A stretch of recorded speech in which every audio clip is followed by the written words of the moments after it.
Hi, everybody. Good morning. Welcome.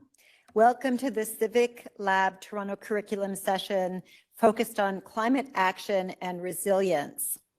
As this meeting is both in person and virtual, and we are not all gathered in the same space, I recognize that this land acknowledgement may not be for the territory that you're currently on.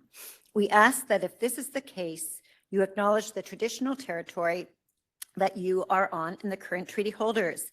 Now, for those of us who are in Toronto, I'd like to acknowledge that the land we are on is the traditional territory of many nations, including the Mississauga of the Credit, the Anishinaabe, the Chippewa, the Haudenosaunee, and the Wendat peoples, and is now home to many diverse First Nations, Inuit, and Métis people.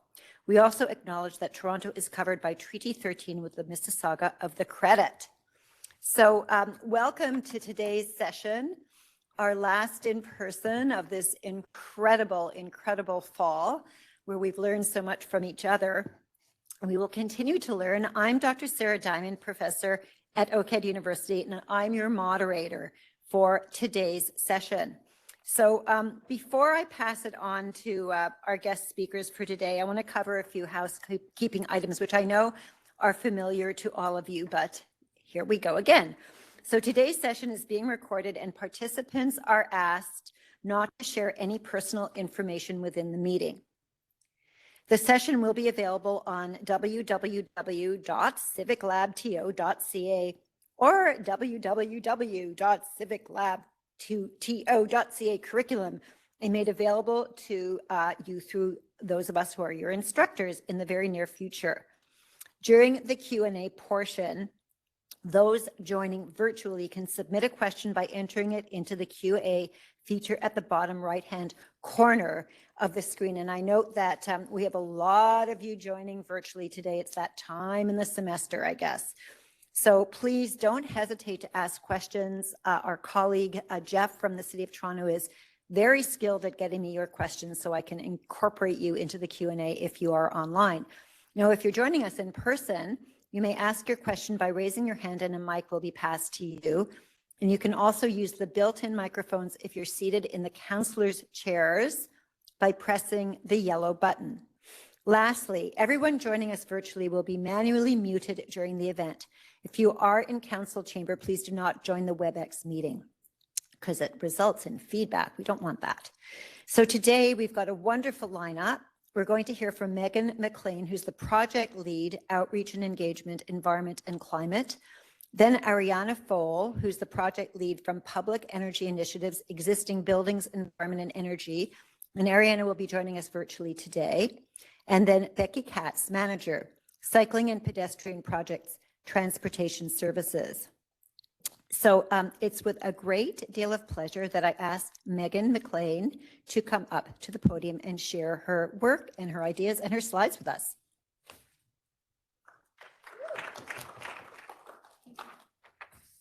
Thank you. Thank you so much for the introduction. And thanks everyone for joining us here today, virtually or in person. Good morning. My name is Megan McLean, as already been stated. I'm with the Environment and Climate Division, and you can go to the next slide. Thanks, Kathy.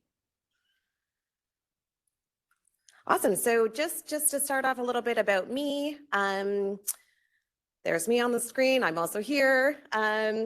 So I did my undergrad at Wilfrid Laurier University and my master's at University of Guelph. And then I did a public administration diploma with Western University. So I've kind of been all around the Ontario universities a little bit. I'm really especially proud about the public administration diploma because that's something very cool at the City of Toronto that was offered a couple years ago where it was only city staff working together on a graduate diploma. So we had professors from Western come here to Toronto to teach us city staff. So it was pretty cool to be a part of a diploma where it was rooted in local government, but really rooted in Toronto. So that was a very cool learning experience. So in terms of my career development, I started after my undergrad in environmental monitoring and reporting on the international level, doing some work for the federal government, and then working in international development, so community development, again on an international scale. and then started to work towards environmental sustainability in Ontario.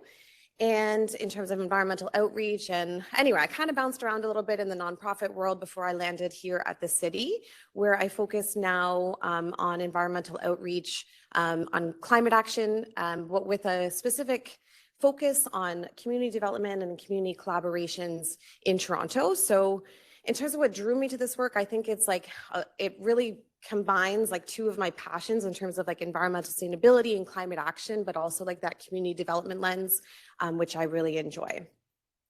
Next slide, please. So the Environment and Climate Division, if you're familiar at all with the City of Toronto, we were called the Environment and Energy Division until about 2 months ago. So this is our new name, very exciting. But I think it's reflective of how the City of Toronto has really put a focus and a priority on climate and climate mitigation and resilience in Toronto. So that's our new name, is Environment and Climate. And we have 5 units. The unit that I'm a part of is Outreach and Engagement, and that's my team there. We're a fun, diverse bunch of folks, but we have a number of other units that are focused on policy development, research, administration, and outreach to the community on specific things, which my colleague Ari will be speaking about in a few moments. In terms of what the Environment and Climate, sorry, back one, Agatha, sorry, the Environment and Climate Division really looks like. We're about 80 folks. We are hiring, if you have looked at the job board, and we do also hire for student placements in the summer. We hire about 5 to 10 student placements every summer. And we range from from non-technical to technical skills, like everything from engineering and energy management, energy consultants to project management, communications, marketing. We have a pretty diverse group of skills in our division. Next slide. Yes, thanks. So just to ground us a little bit, I'm just going to backtrack into talking about climate a little bit.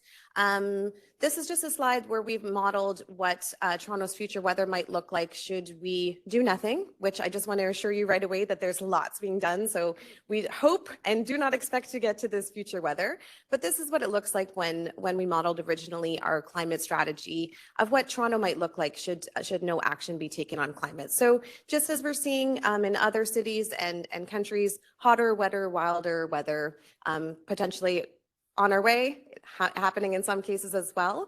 But it could be getting worse, as I'm sure you are aware. Next slide, please. So I wanted to touch a little bit on climate and vulnerability, as this is a big part of my work at the City of Toronto. So I work almost exclusively with equity deserving groups and Indigenous communities in Toronto. But I just wanted to highlight, and this probably won't be a surprise to anyone, that climate change is affecting our vulnerable residents more severely than others. And in terms of Canadian statistics as well, our vulnerable residents are also contributing less to the emissions that contribute to climate change. So we're seeing a lot of inequity there.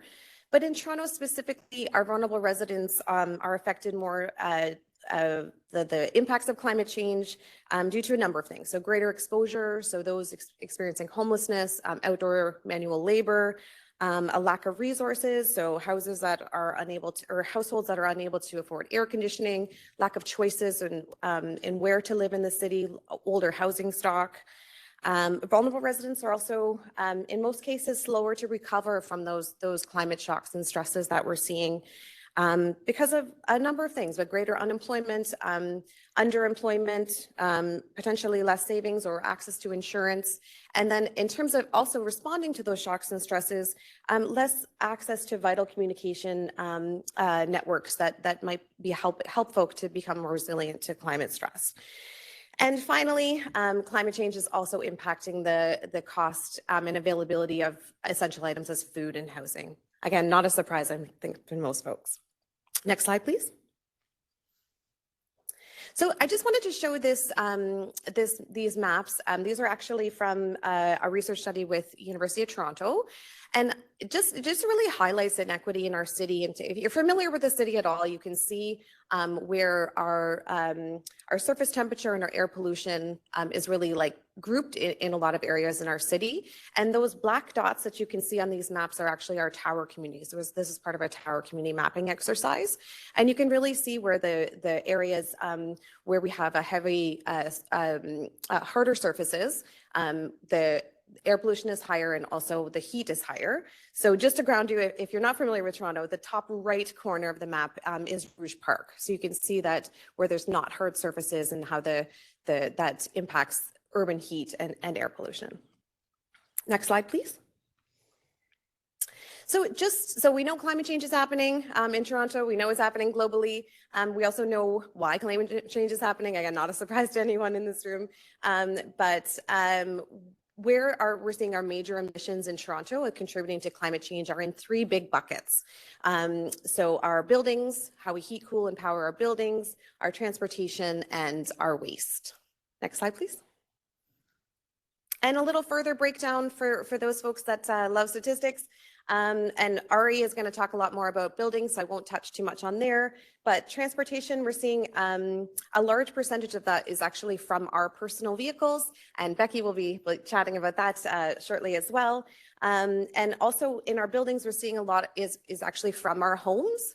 So I think in these two categories, I think it's important for folks to see that it's not just like massive transport trucks that are like racing down the 401, or it's like the big like office towers downtown that are really contributing like more to the problem than anyone else. It really is also our behaviors in Toronto.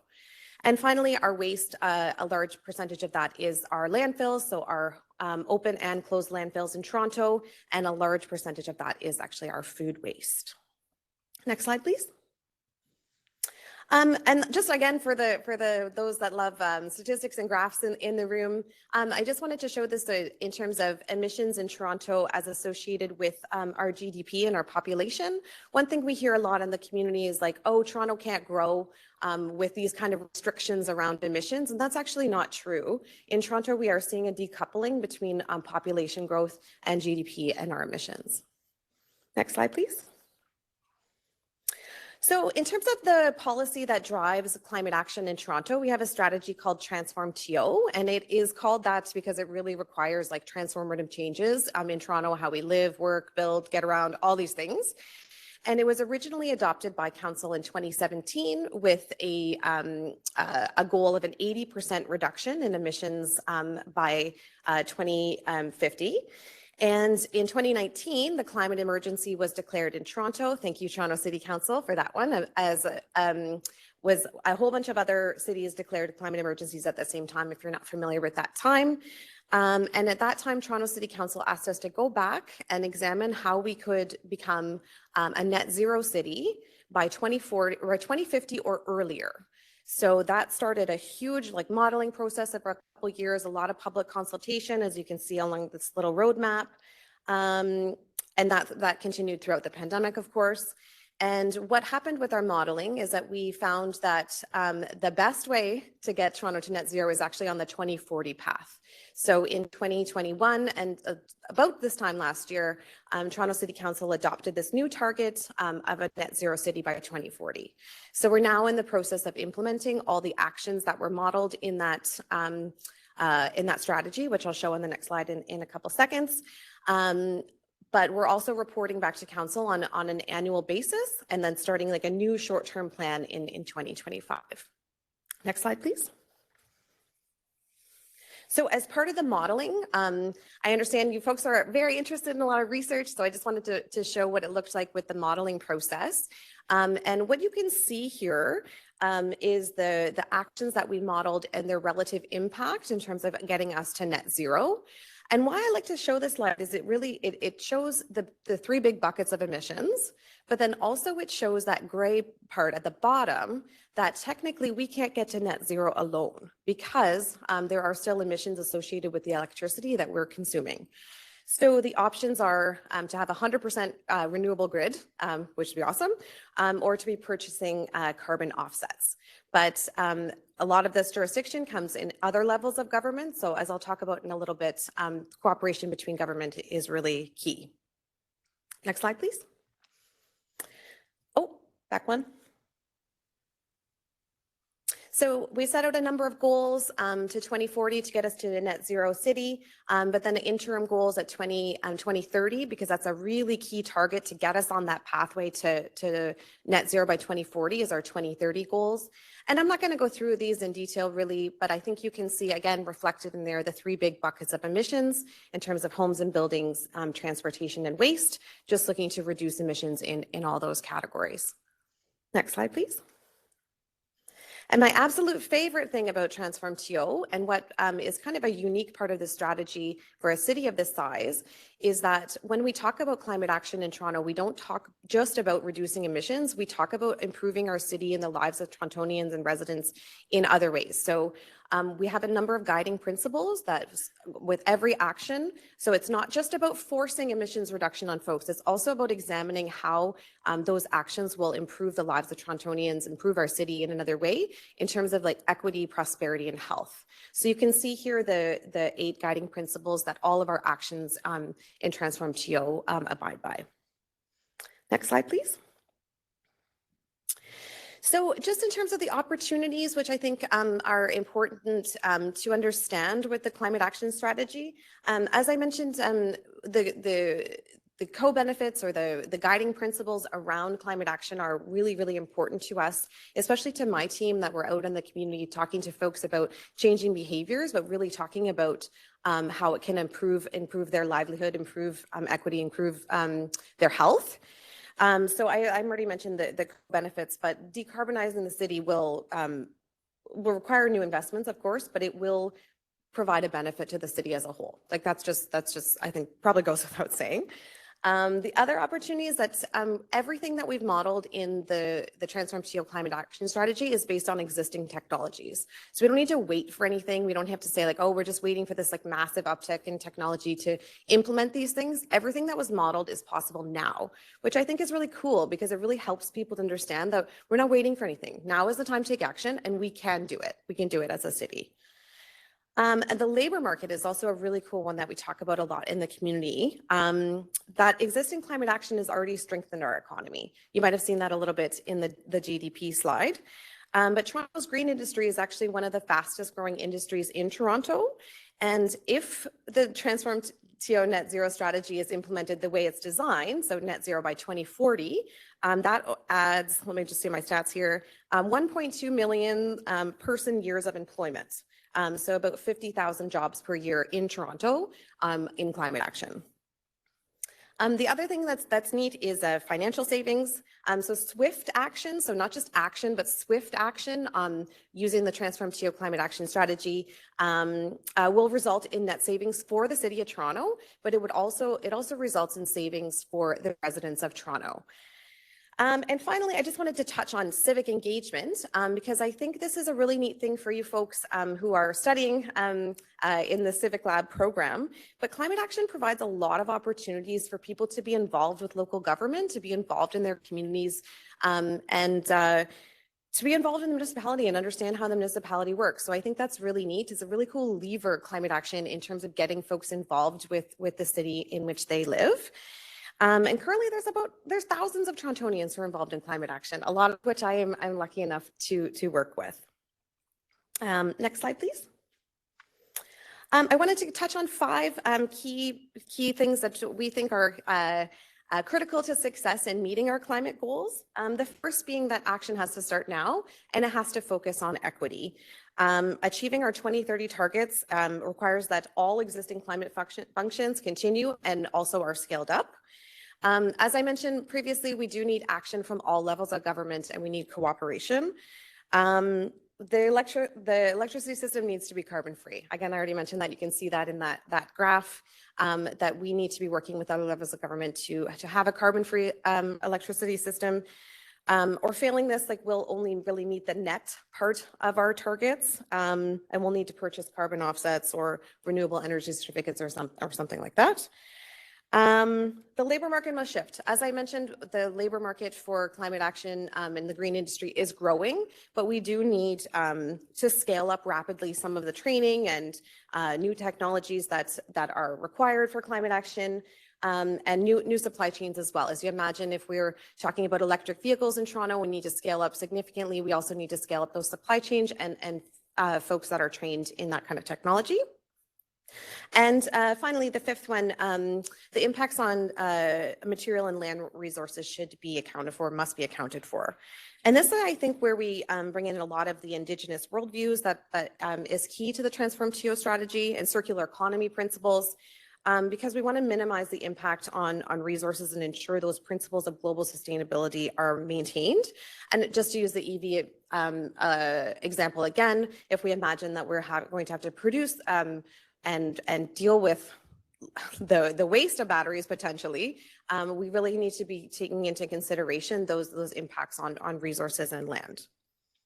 Next slide, please.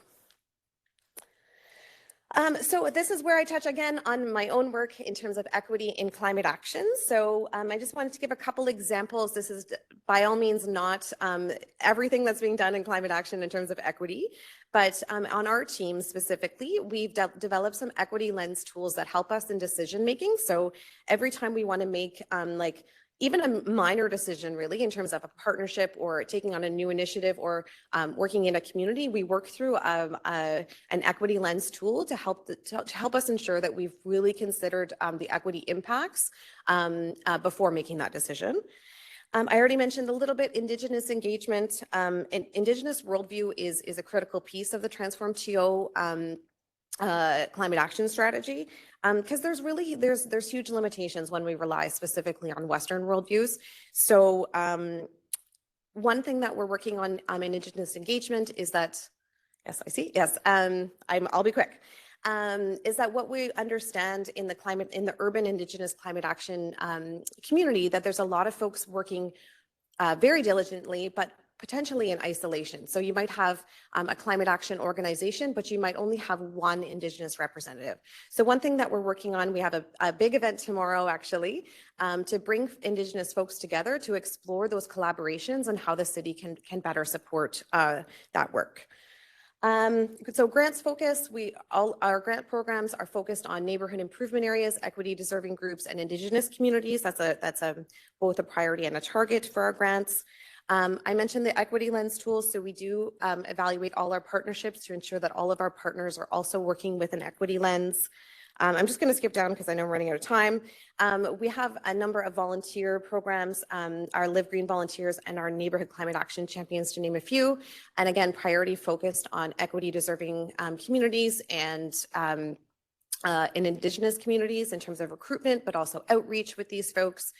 And with those two programs, our volunteers speak about 110 different languages.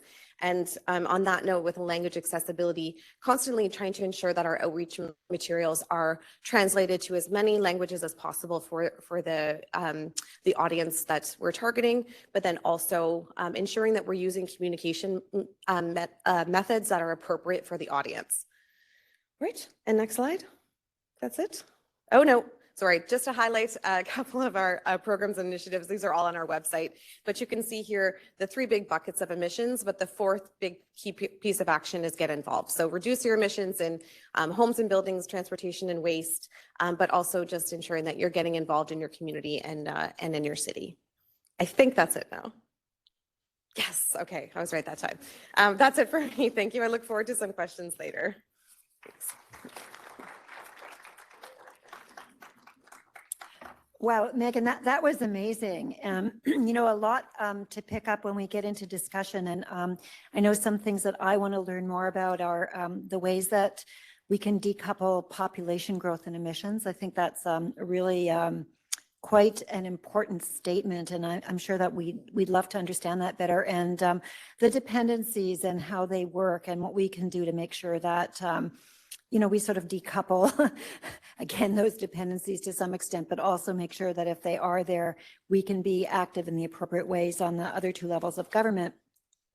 And I'm sure students, you know, who are here would be very interested in how to be involved on the local level in terms of climate action and engagement. And many of them probably are, but more on that. So we learned a lot from you, and it's a very rich area. And so I know when the Q&A comes, I'm really encouraging our audience to ask for more detail on some of these.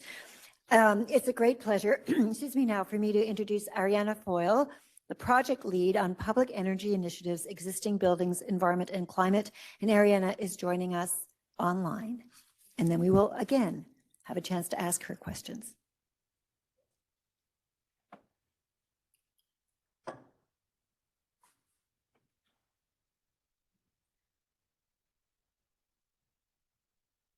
Hello, everyone. Everybody can hear me okay, I hope. I hope all is well. Thank you all so much for joining today. I'm so sorry I can't join in person. It looks like a lovely gathering, and you know, I love to see all the smiling faces. So I'll have to talk through a screen today, but you know, we'll make do. Hey everyone, my name's Ariana Foyle. Again, I'm a project lead with the Environment and Climate Division. And for today's session, I am going to be looking at and talking to you all about energy efficiency, building energy, and how that relates to Transformatio, the City of Toronto's climate action strategy. So, but before we jump into that, just a little bit about me. I am, of course, a project lead with the Environment and Climate Division. I work with one of those 5 units that Megan mentioned in the existing buildings unit. So I run a community engagement on home residential retrofits. We'll talk a little bit about that and what that all means and how that works. But yeah, just wanted to outline my role, and that's kind of my area of expertise at the moment. In terms of my background in education, I graduated from the University of Toronto with an honors Bachelor of Arts in Environmental Studies, and since then have taken, you know, tons of certificates and courses, specifically more related to building efficiency and, you know, how we can really reduce emissions from our building sector and our homes to really reach those net zero targets. My career path at the city was quite a journey. I bounced around quite a bit, as Megan mentioned. After I graduated, I actually was I became a summer student with the City of Toronto, and that kind of started my career with the city. And so I really encourage all of you to check out that program. It's a summer program that provides contracts to students, post-secondary students, who, you know, in various different fields, various different divisions. I was lucky enough to land in the Environment and Energy Division, as it was previously known. And I worked in what used to be called the Energy Efficiency Office. We've gone through lots of iterations of our names and all of that good stuff. But yes, I started in the Energy Efficiency Office and worked on things like engagement, events, bringing together building owners, doing surveys, you know, looking at data, and looking at some of our financing programs as well.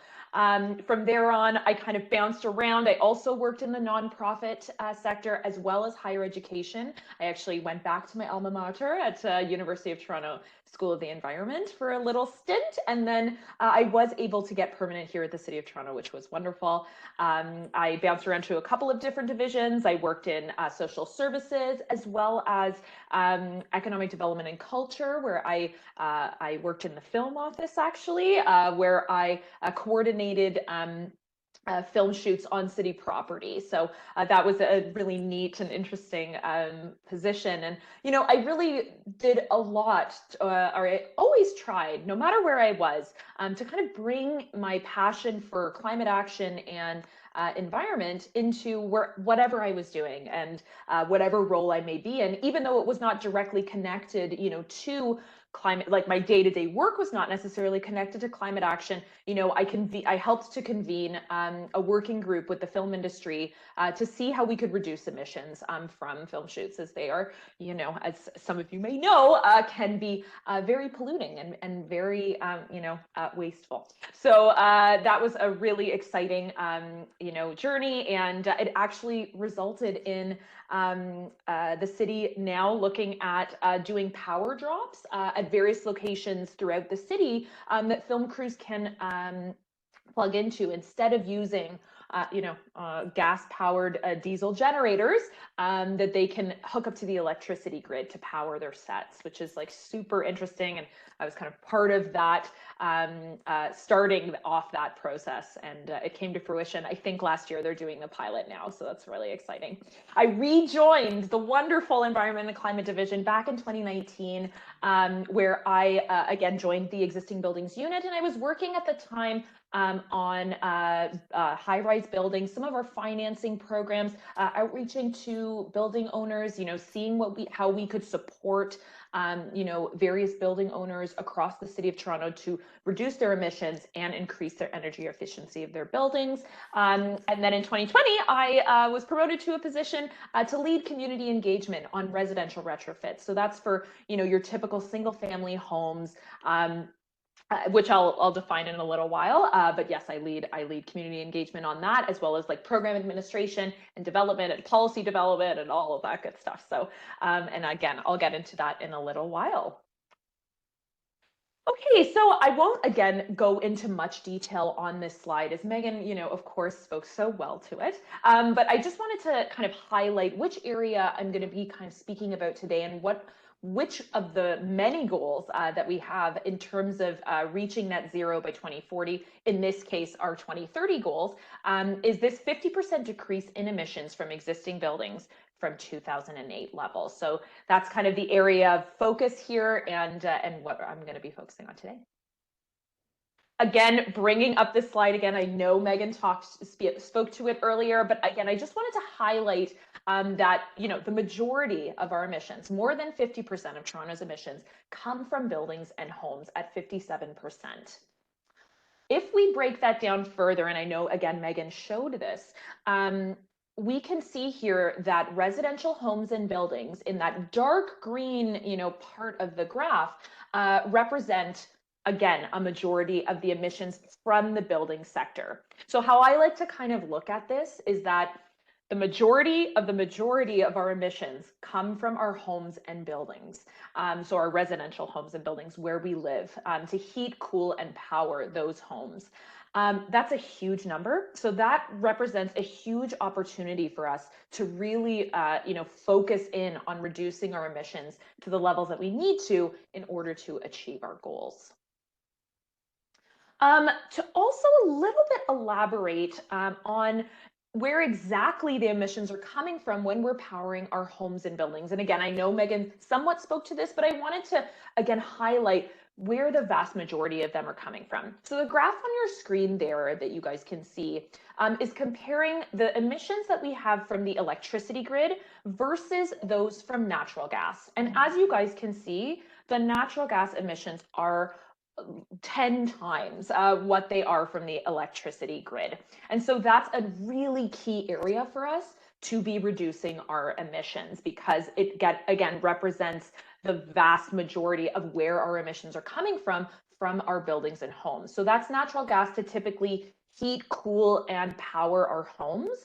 The electricity grid, by comparison, is a lot less. And the main reason for that is that back in 2014, the Ontario government actually phased out coal power generation for the electricity grid. I don't know if you guys, knew that or were familiar, but that was a huge, huge step in really decarbonizing our electricity grid and making it a better choice in terms of where homeowners, should be kind of focusing their efforts, and or building owners to reduce emissions. So really, what this is telling us is that we need to electrify our buildings and homes. So, make sure that they're powered, heat, and cooled by electricity versus natural gas, and really in order to get those emissions down.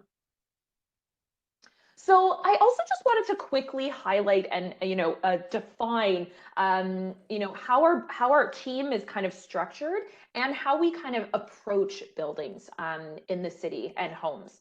So we kind of have two buckets of our teams, of our team in the existing buildings. One side is residential homes. So that's your typical, what we call single family homes, detached, semi-detached houses, townhomes and row houses, duplexes, triplexes, and those above commercial apartments. So usually they're like 3 stories and they might be above a store, for instance. That would typically fall under our residential homes, or what we define as that. On the other side are commercial buildings, which we call them commercial, but they might not all necessarily be commercial. Really, they're high-rise buildings. So that's anything really above 6 stories, your typical multi-unit residential buildings, so it might be apartment and condos, office buildings, schools, hospitals, factories, and warehouses. One of the main reasons why we've kind of split up our buildings in this capacity is that the regulatory environment around each of these buckets is quite different. Homes are really governed by a different kind of set of standards and rules, whereas commercial buildings have their own kind of set of regulations and rules. And also, as you can all imagine, the stakeholders are very, very different when we're thinking about homes versus buildings. Homes, you're talking about, your typical residents, homeowners, those who, live and do all of this work. Whereas commercial buildings, typically, in the cases of like apartments and condos, those are governed by like boards or property management companies.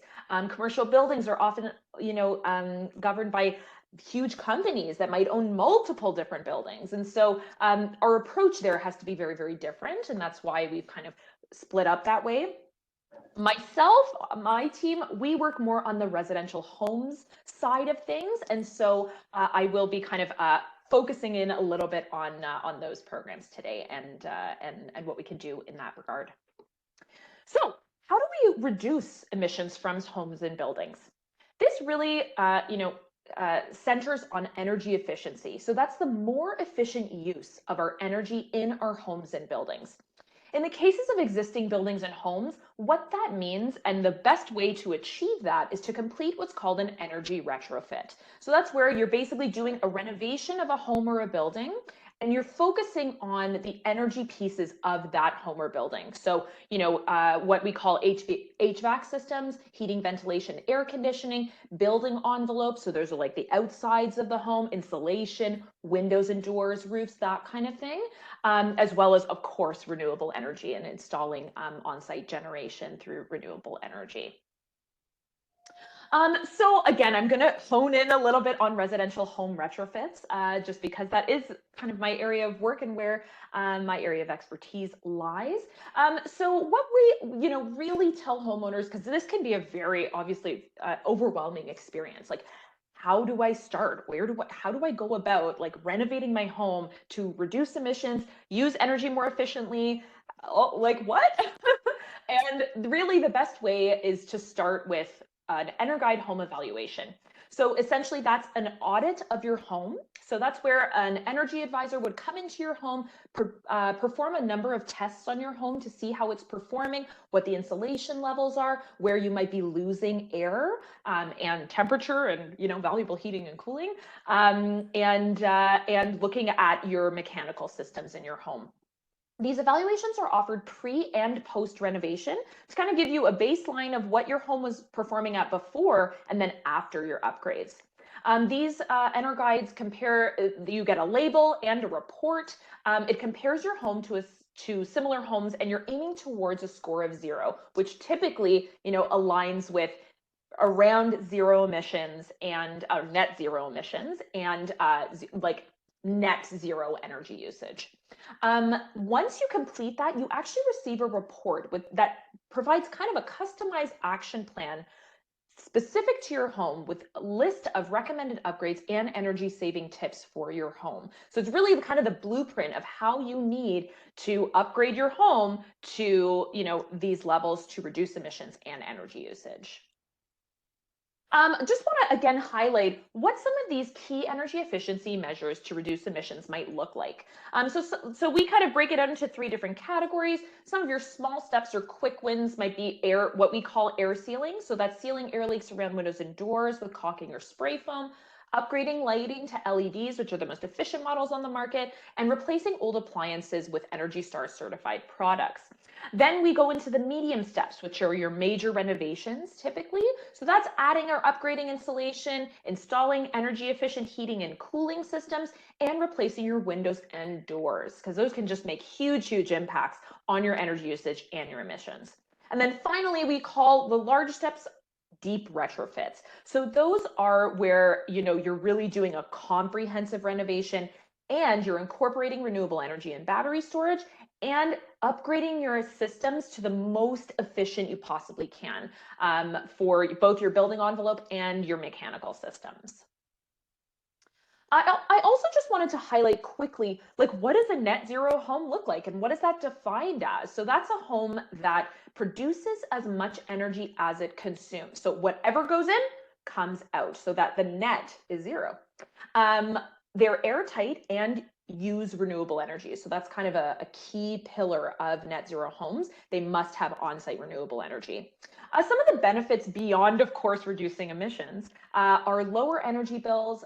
They're more resilient to extreme weather shocks just because of that, specifically that on-site generation of power. And then they also are comfortable and healthier due to the fact that there's increased ventilation and air filtration in the home. And so they're, benefits just beyond the climate change impacts. Again, I just wanted to highlight a couple of our programs that we run here at the city for, to help residents, really reduce their emissions from their homes. For residential homes, we run a program called Better Homes TO, which is Toronto's guide to making your home more comfortable and climate friendly. As part of Better Homes TO, we've created a one-stop shop website that includes information on the EnerGuide home evaluation, energy efficient upgrades, and current rebates and incentives. We also have print and online materials and conduct all sorts of community engagement and training opportunities with support from city staff. We also run a loan program called the Home Energy Loan Program. So this is where the city is providing loans to homeowners at low interest rates to undertake energy efficiency, water conservation, and renewable energy works. Again, I won't go into too many details about the program, but I did want to just quickly highlight that due to a wonderful $15 million, almost $15 million loan and grant from the federal government, we were able to offer some new incentives for the program, which include incentives for low carbon home upgrades, such as air source heat pumps and solar PV. So if any of you know any homeowners who might be interested in doing some of this work, please do reach out to our team. We also have a number of programs for commercial, industrial, and multi-unit residential buildings, including more grant and financing programs, as well as like support programs that provide like technical support as to how, we can reduce our emissions in those buildings. I won't go through them just in the interest of time, but just wanted to highlight some of those as well. And then, of course, because this is, a group of wonderful students who are interested in research, we were asked to talk about how does research inform our work. And I just wanted to highlight, a big part of our work on my team, on the existing buildings team, was the development of the net zero existing building strategy. It was actually adopted by council just last year, kind of in tandem with the net zero strategy for the city as a whole that was adopted by council later last year. But the net zero existing building strategy is a comprehensive strategy to identify a set of actions for the city to take in order to achieve net zero emissions in existing buildings citywide. So we have a number of considerations there. Again, I won't go into too much detail just in the interest of time, but the strategy includes detailed technical analysis and modeling of Toronto's building stock and the pathways to achieving net zero emissions by 2050, which was our mandate at the time.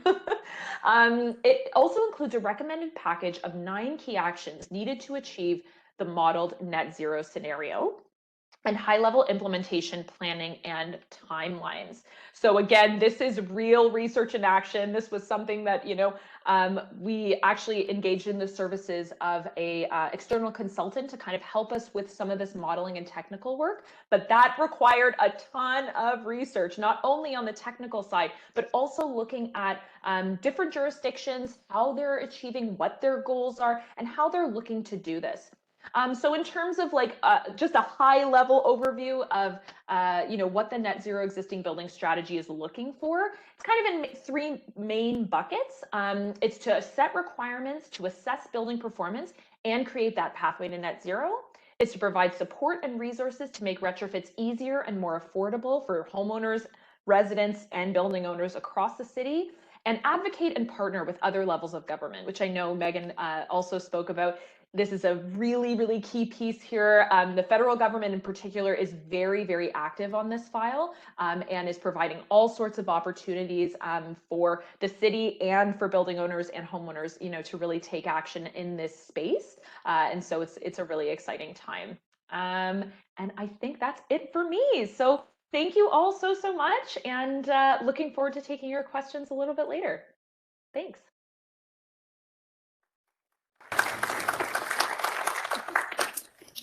Wow, we're learning a lot. So thank you. That was really fantastic, Ariana.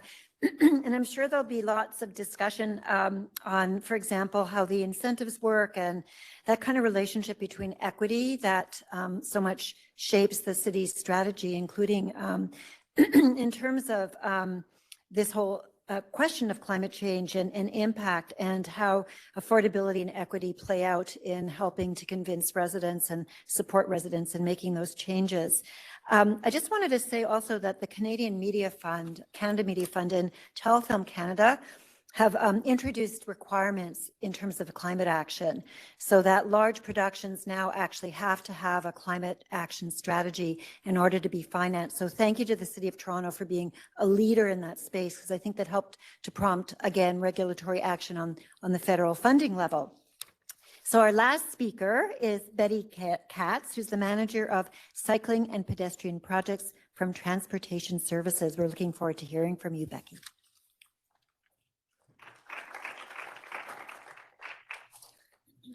Morning, everybody.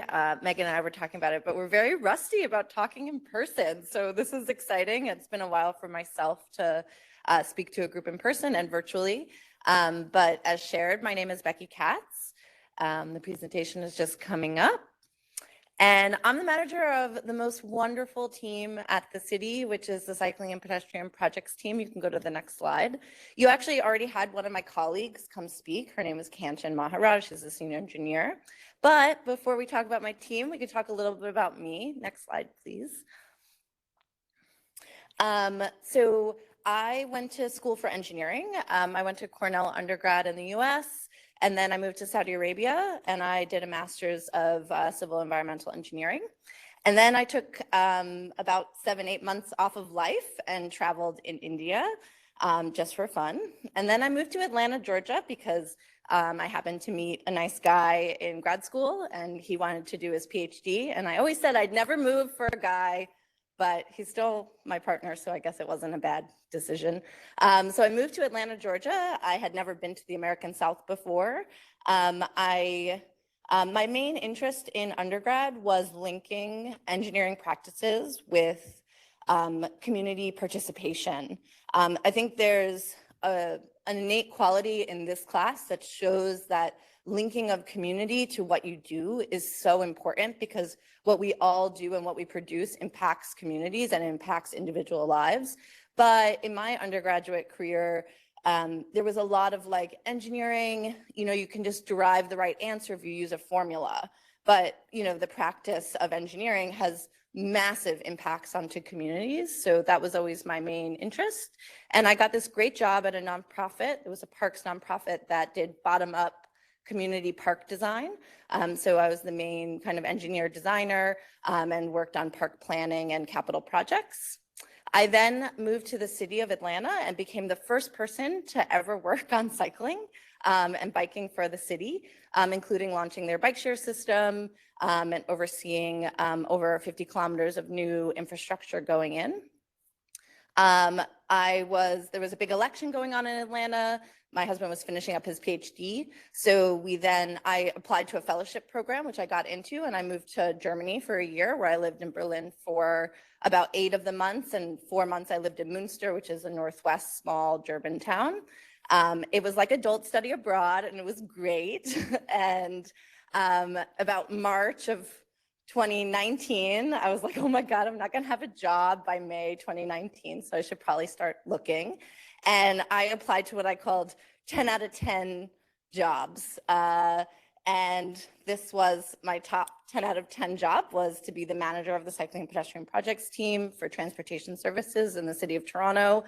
And I applied and miraculously I got the job. And so I moved here in September of 2019. So it's been a very strange introduction to both Canada, Toronto, and this role. And I was just sharing before that it's very strange to know every single arterial roadway's name, their width, every trail, but not to know what my favorite bar or restaurant is. But it's the reality of moving to a place, right at the beginning of COVID. And so I mostly show this also because, your careers are not going to be a straight line. Mine definitely hasn't. And you really do, at least for my life, mixing your personal passions with what you want to do and taking some time off, even if people say that's going to hurt your career ladder development. Don't worry about it. Like, it's your life as well. It's not just, what you're going to achieve in your profession, because what you achieve in your personal life will impact what you do in your profession and vice versa. So next slide, please. So where do I work? Let's go to the next slide. I work in a huge, huge division within a huge, huge city government.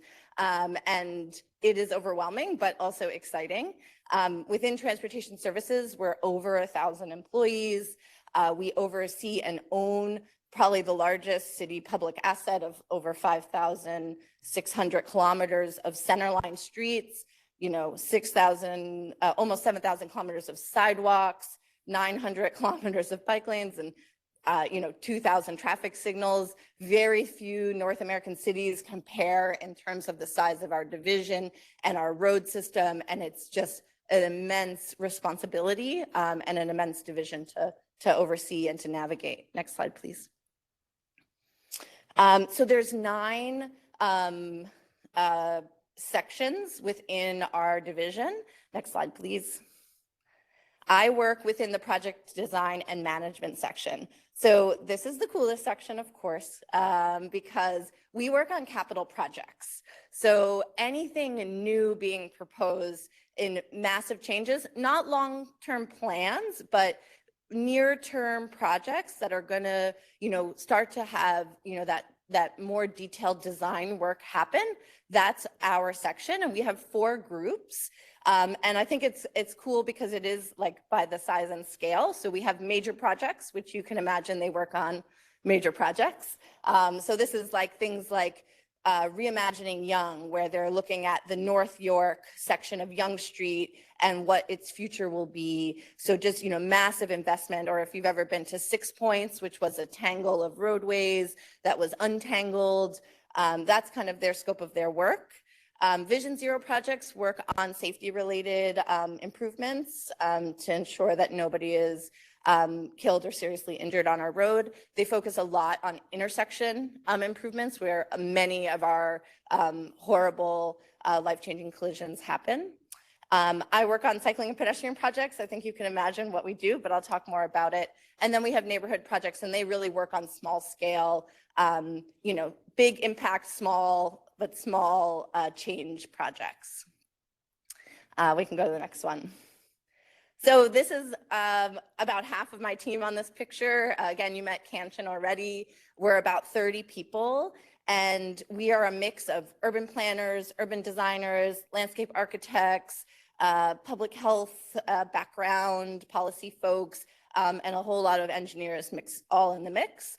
And so again, we work on the design of capital projects for new bikeways, new trails, new sidewalks, and other public realm elements. Next slide. In 2021, we accomplished a lot, and I'd say that this is kind of the general numbers of what we're accomplishing every year. So about 20 kilometers linear centerline kilometers of new bikeways, a lot of upgrades, which is the renewed bikeways, about 4 kilometers of sidewalk, but our big focus actually is to increase that number of new sidewalks. We installed about 18 new signals for safety, and we do a lot of consultant assignments, which also just shows kind of the scale of our work. Next slide. And we do projects that, go back one, sorry.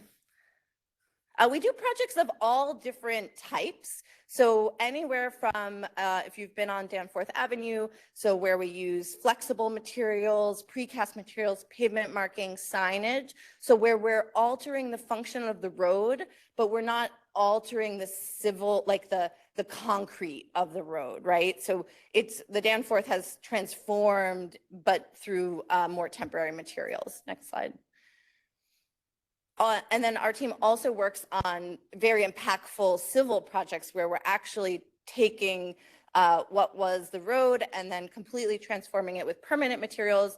The photo on the left is the one under construction. It was a 4-lane road, and it has become a 2-lane road for motor vehicles. And the part that's kind of in that gully is what will be a cycle track, so a place for bikes. The area with the soil will be plants, and then a brand new widened sidewalk. So really a full range of project types that we oversee. But why do we do this? Because, transportation change is really hard and challenging. And there's a ton of policy rationale for why we want to see mode shift or from people going from driving to cycling, walking, or transit, and really a lot of focus on cycling as well. But a major one is our climate action goals and our equity goals. So lots of policies, but you've already seen both of these graphs. Transportation has big climate impacts, and our own transportation choices have big climate change impacts. We have 73% of emissions from transportation on personal passenger vehicles. So we have a system set up where our way of moving around is impacting our climate, and we need to provide different options so that people can feel safe, feel comfortable to take trips of the appropriate size on different modes. But cycling and walking, I think when I talk a lot about this, people are like, well, I can't cycle 40 kilometers to work or 30 kilometers to work, or perhaps if you're, going to the U of T Scarborough campus, but you live in Etobicoke.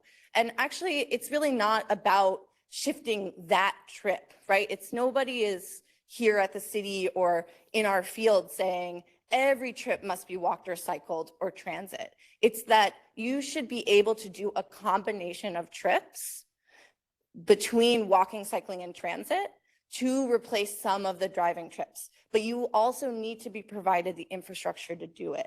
But it's not walking and cycling alone. It's not transit alone. It's all of them combined where we're going to be able to really combat that 73% and reduce that so that our emissions are lower so we can impact the environment less. As you can see here, I think this is the new net zero goals. Megan talked a little bit about this kind of revised strategy that council asked us to take on as a city, but really again showing that it's not about every trip being walked or cycled or transit. It's that right now we are so highly dependent on motor vehicle trips, and we need to rebalance the system. And that's really the drive behind my team's goals, is to help drive that rebalancing of our system. We have spent 80 years highly investing in motor vehicle traffic, and we have been successful. 63% of our trips are taken by motor vehicles because of our investments in the motor vehicle infrastructure. But we haven't been successful in investing in our transit network, in our walking network, and in our cycling network, because otherwise we would see a better balance. And that is what the city's goals are. But we have a long way to go. Again, we've spent many, many years investing in our motor vehicle system, and we need to now start to shift that investment. And you're seeing it. You're seeing that tension on the street. You're seeing the reallocation of space, and it can be challenging. But it is what we need to do to ensure that people have access, that we reduce our impact on the environment. But a lot of times what I find is challenging about these goals of shifting our modes is, what does it actually mean on your workload, right? Like, what does it mean for the city to have a better balance? And so we actually worked with University of Toronto to figure out an approximation of how much new cycling infrastructure is needed to drive home these mode shift goals, to get people to cycle. And how we did it is that basically people need to be able to get from wherever they're going to wherever they're going, from A to B, on a safe connected network. So we used a level of traffic stress analysis. So how stressful is any link on that trip? So how much do you fear for your life is basically what traffic stress is, to figure out how many trips can be. And it could be a good approximation. It doesn't guarantee that if you feel safe that you'll take a trip by cycling, but it is a good approximation. And we found that we need over 1,200 kilometers of new bikeways to get to a point where 60% of trips under 5 kilometers for everybody in the city would feel safe. So it's a long way to go, but I'm hopeful. And I just want to say that, a lot of people are always saying to me like, oh, it's so hard. It's like, we can't reallocate this space. Like, it's going to be so impactful. But we have, through transportation infrastructure, really impacted our public realm, right? We have built just amazing feats of engineering for motor vehicles. We have flyovers, we have the Gardiner, which is an elevated highway that you drive on through condo buildings. It is just, such a wild experience. We can do this. We have done it before. We have transformed from a time where we mostly relied on walking, cycling, and transit long ago to where we rely mostly on motor vehicles. And that is also creates a more resilient city, because right now, if you live in a community where you can't walk safely, you can't cycle safely, and there's not great transit, you are reliant on a motor vehicle. And one, that does not provide access for everybody. And two, it doesn't add resiliency. So here's a picture from Lakeshore this week where there was construction and everything was jammed up and people were in their cars for a long time. And when you have a system that relies almost exclusively on motor vehicle travel, that means that if one breakdown of something, if the 401 has a horrible collision, there aren't other alternatives, right? And so it's really, again, about rebalancing that mix so that people feel safe to walk and cycle and take transit. And we have to do that by creating new infrastructure. So, again, I'll drive this home again. It's not about everybody choosing to walk, cycle, or take transit. It's really about being able to use each mode as a tool to get where you're going appropriately. So if it's under 5 kilometers, perhaps you'll cycle or walk. If it's above that and you have a great transit connection, you'll use transit. But if you're commuting 40 kilometers to work and you don't have another option, then yes, you'll have to use and continue to have access to motor vehicle travel. Same if you're going long distance, if you want to visit, some other neighboring town or your grandparents. So it's really about having that mix. And right now we don't have the infrastructure for everybody to have a strong mix. And that's really the heart and soul of what my team does and how we think we're going to help drive home our net zero goals and the general transform climate action goals on active transportation. So thanks for having me.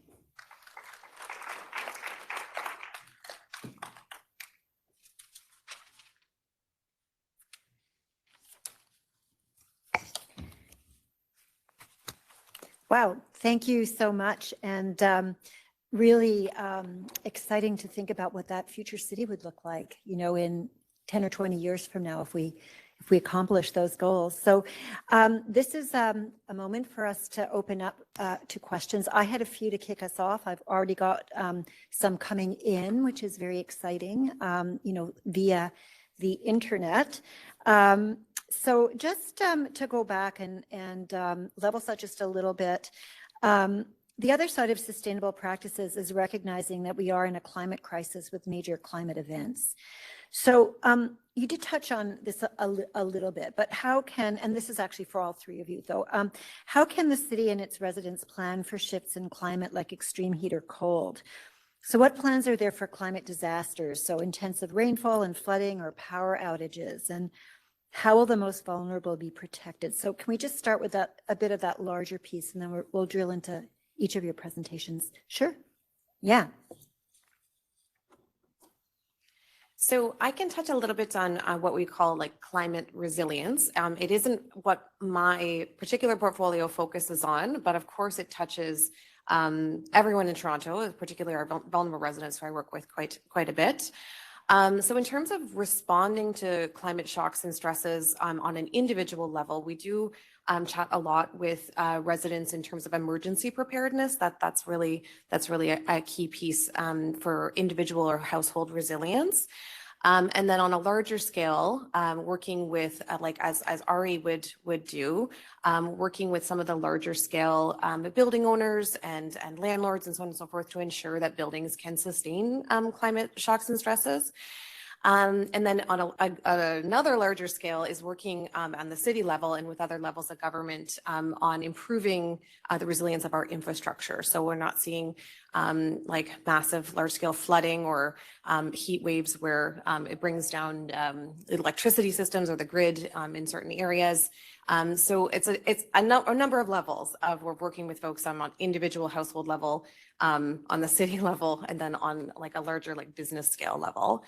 I think I just wanted to highlight a little bit in terms of some of the softer things in terms of communication and hubs. What we've seen a lot in the that developed throughout COVID is neighborhood level communication networks and neighborhood level collaborations through local like hubs. Physical or non-physical hubs. So like could be a physical space or just like a hub of folks that are communicating on a regular basis. And that kind of connectivity is really important for resilience. So checking in on each other, providing support, providing communication, providing access to vital resources and stuff like that. And that's something that we really saw, as I mentioned, develop with COVID or with the pandemic rather, and continue. So utilizing those resources that developed through the pandemic for climate resilience has been really a key piece for us. And again, I don't work totally on this portfolio, so I'm sure I am missing a lot of stuff, but I'm happy to provide more information afterwards if that would be helpful. Turn this back on. Becky, I see you nodding your head, so maybe you want to add, and then we'll go to Ariana too. Sure. I think Megan showed a great map of how the Rouge stood out of the heat island effect, I think was the map. And I think if you think about our transportation system, you can see, which is, again, probably some of the largest amount of public land we have, an opportunity to future-proof our city for heavier rainfall, by the use of different materials and by greening and softening our landscape to absorb water. So it's a big focus on my team and within the whole project design and management section is green infrastructure so that our streets become sponges, that we can handle more stormwater and be more resilient. The planting of trees is a big focus as well, as that also reduces, the effects of higher temperatures, more shade. And in some of if you relook at that map, some of the neighborhoods that are most, have received the least investment are often have wide roads, very little tree canopy, and our transportation system needs to evolve to where those elements can be provided so people can walk and cycle and take transit more comfortably. Yeah, fantastic. Ariana, do you want to jump in here? Absolutely. Thanks so much, Sarah. And totally echoing my wonderful colleagues' comments. On the buildings and home side, I'll say that our main area of focus with respect to resiliency is really trying to push that renewable generation as well as battery and energy storage in homes and buildings, because that can, reduce the, level of need on the grid in case there is a blackout for any reason, and means that, if you do have, for example, a solar PV on your roof and a battery pack in your home, you can still have the lights on during a blackout, which is huge in terms of just being able to make it through some of those extreme weather events and in the case of blackouts. And we are seeing that quite a bit more, particularly with our loan program The home energy loan program is we provide loans to homeowners to undertake some of these energy efficiency measures. And one of those is battery storage units in their homes. And we are definitely seeing an increase in those, coming to the fore. On top of that, there's also, with respect to electric vehicle charging, we're seeing a lot more of that as well. And often when that's coupled with that battery storage, you're just seeing a whole home that is much more resilient to those shocks. One thing I also want to mention too is when you are, completing, for example, retrofits that are really sealing, for example, any cracks in your foundation or making your home more better insulated.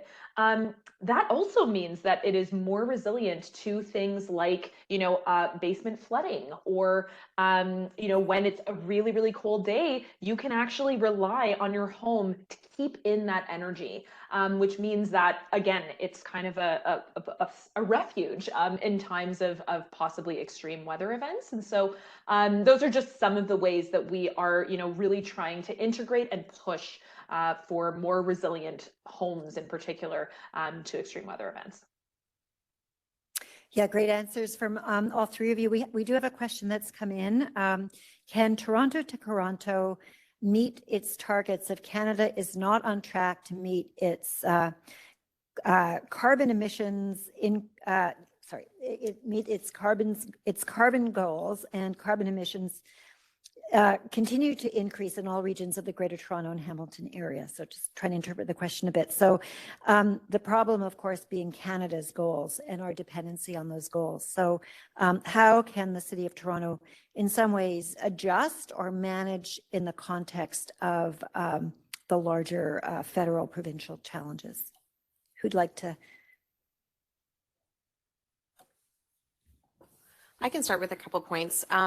So yes, the interdependency with the provincial and federal government is absolutely critical to transform TO.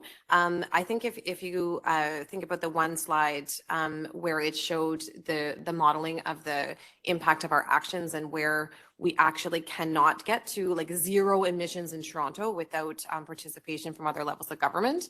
That being said, we can reach our own goals, things that we have control over within the city, and we can we can purchase carbon offsets or invest more in renewable energy sources in Toronto to get to that net zero.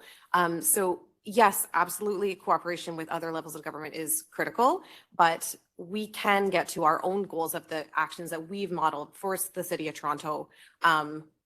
I don't want to say without participation because that just sounds terrible, but with the things that we have jurisdiction over, we can get to that net zero target.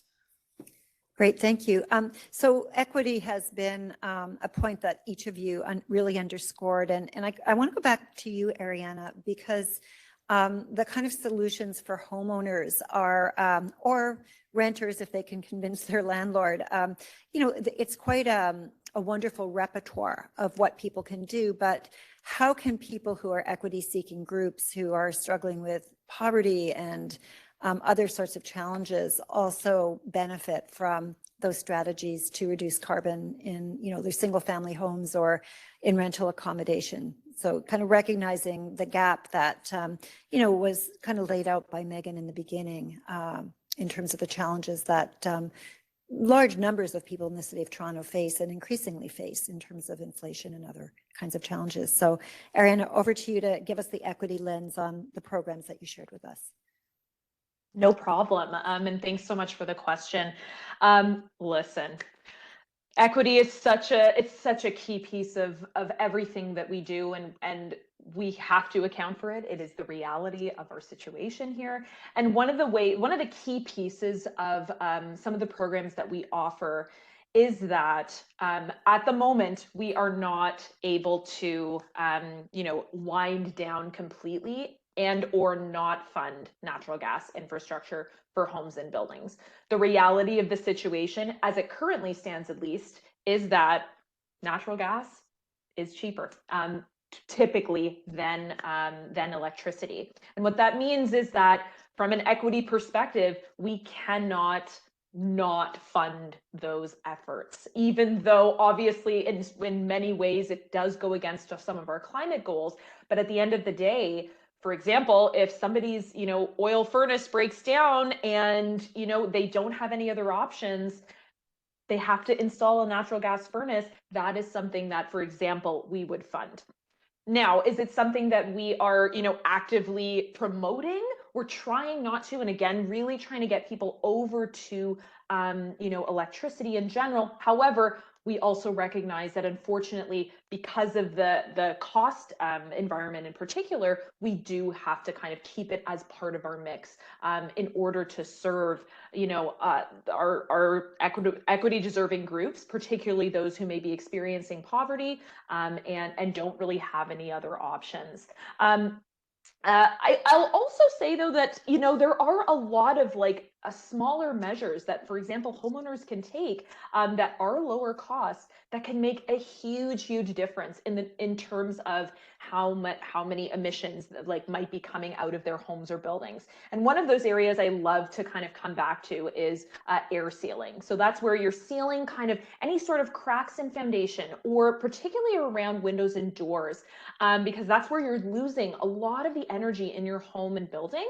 And so when you're doing that, we have seen amazing statistics and data from real world Toronto residents who, after doing air sealing, they're noticing a huge difference in their home comfort, the fact that they're not losing as much energy, maybe their energy bills go down. So these are some of the smaller kind of lower cost measures. In my presentation, I talked about some of those quicker wins that are relatively lower cost that most people might be able to achieve, that can really make that significant difference. And so we really try to kind of push that with homeowners and residents and building owners as much as possible, to really try and get those smaller efforts that can make a difference. Because trust me, you might not think that they do, but they really do. And so again, that's another one of the ways that we're really trying to, we try to work with, our vast clientele and the different, area levels of income and situations throughout Toronto for our residents, and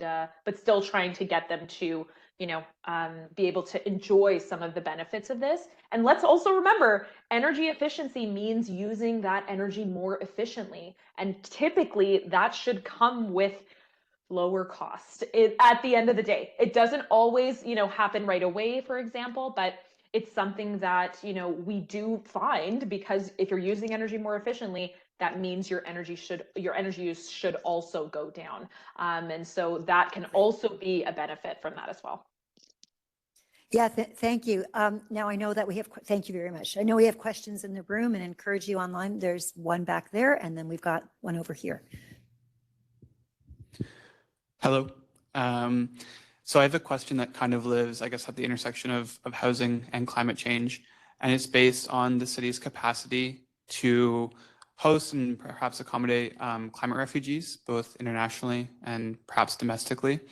I haven't really found anything in any of the Toronto documents that we've been required to read for the class or otherwise regarding a strategy to house people who may come into the city that are experiencing climate change impacts.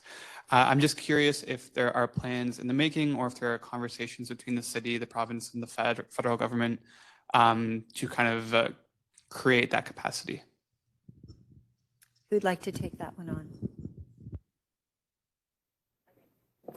This is not my area of expertise, but I just want to frame it up that I'm not sure if there's specific conversations, but of course, if you've recently read the news, there's a lot going on about housing generally, and how we're going to increase housing. And so definitely would recommend tuning into the discussions at the Ontario level with the new More Housing Act, and a variety, because there is just a lot of focus right now on how to increase our housing supply for both the existing challenges of people who live in our city, but also what will become growing challenges of additional growth, both in Toronto and in the region.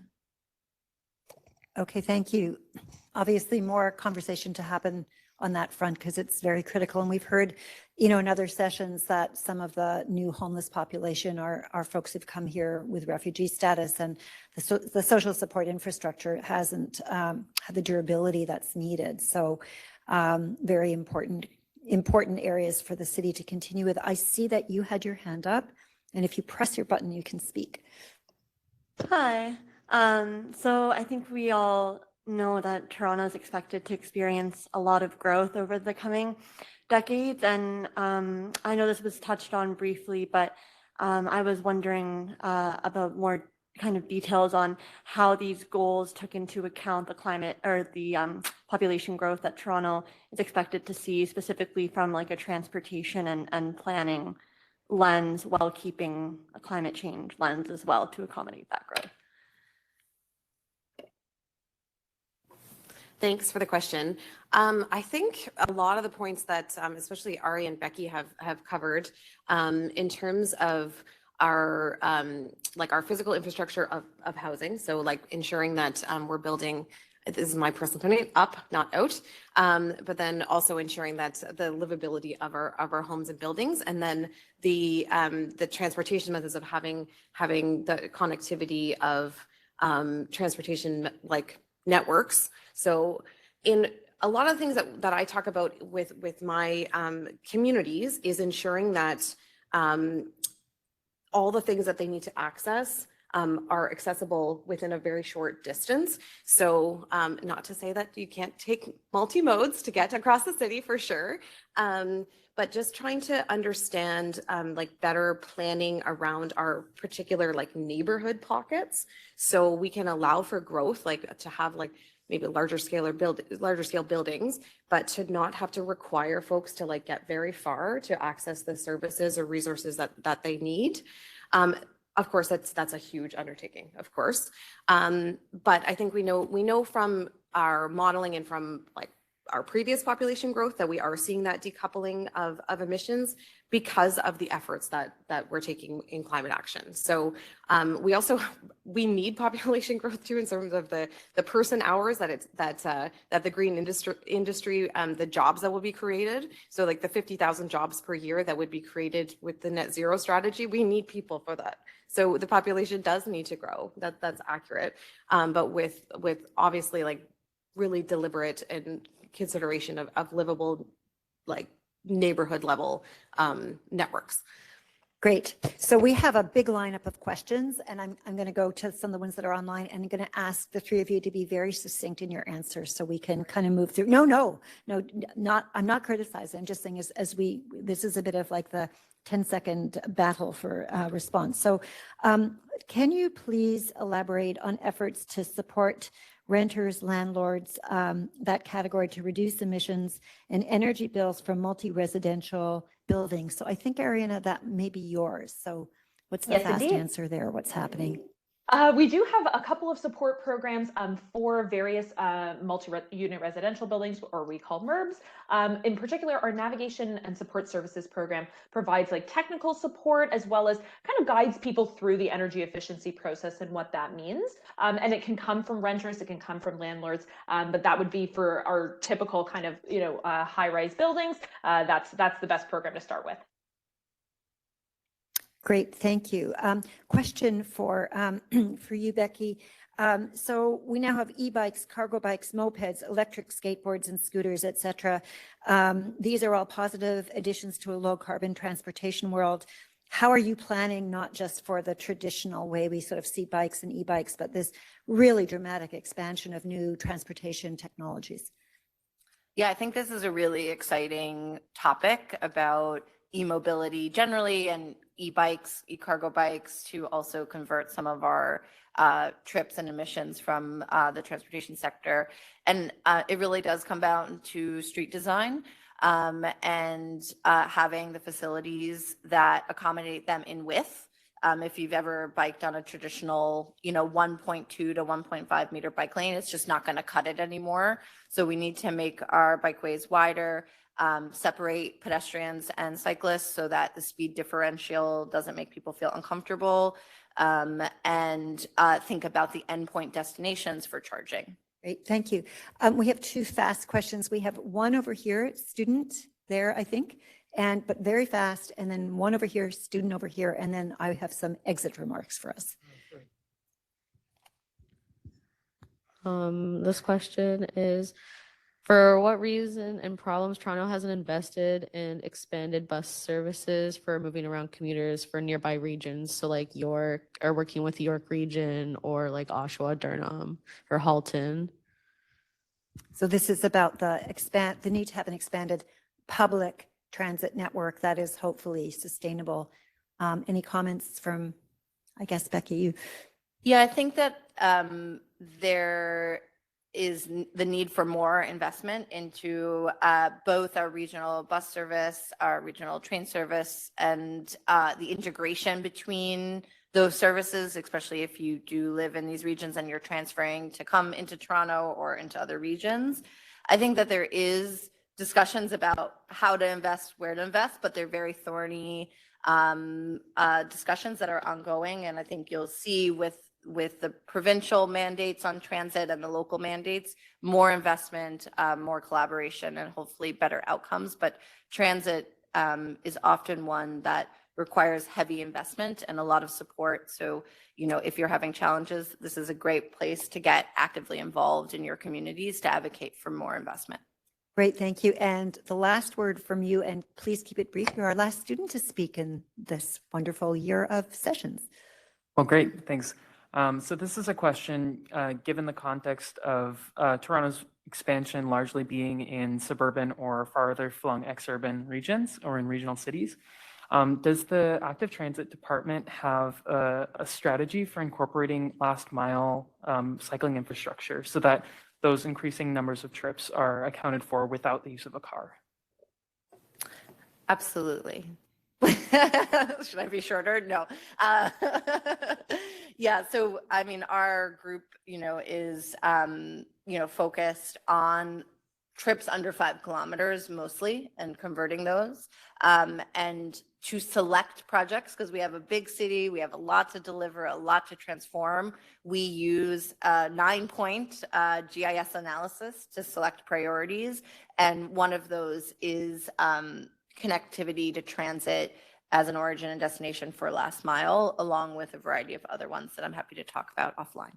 Great, thank you very, very much. So thank you to our 3 speakers. Wonderful presentations, great engagement. You can tell from the quality of the questions and the answers. And today's session marks the conclusion of another successful Civic Lab TO curriculum. The Civic Lab TO curriculum has been presented by Strategic Partnerships and the City Manager's Office within the City of Toronto, in collaboration with the 8 higher education institutions represented here today. So it was made possible through the collaboration and partnership work with our institutions, including a senior leadership table that's comprised of the city manager and all the presidents of our 8 institutions. And this group of civic leaders is forging a path of partnership and innovation between higher education and the city, including a new model for the city and academia to collaborate on multi-partner, multidisciplinary research to inform policy and programs. And what's been great is to hear the various research projects throughout, the weeks that are informing city policy in an ongoing way. So it's been a lot of work to plan this project. And I want to really, really thank Jeff Moore for working to secure an amazing lineup of senior staff and policy advisors and experts for the sessions. Thanks to all of you who have made this possible. Thank you also to Bhagavata, who's been really our amazing sort of coordinator and kept us all on track. And this year's Civic Lab TO curriculum has been extra special, we've been able to be in the council chambers. How amazing. A very unique learning space. And I know it's been a lot of work on the part of the AV and support teams and coordination folks from the City of Toronto to actually make this possible. So can we have a big round of applause both online and here? Thank you, and class is dismissed. For OCAD University students who want to gather and have a tea or coffee, we'll meet in the inside lobby. For other faculty from other schools, I know you also gather your students sometimes, so do feel free to make a shout out. And again, huge thank you to our presenters today. Have a great rest of your semester and good luck with all of your assignments, and try and get them in on time.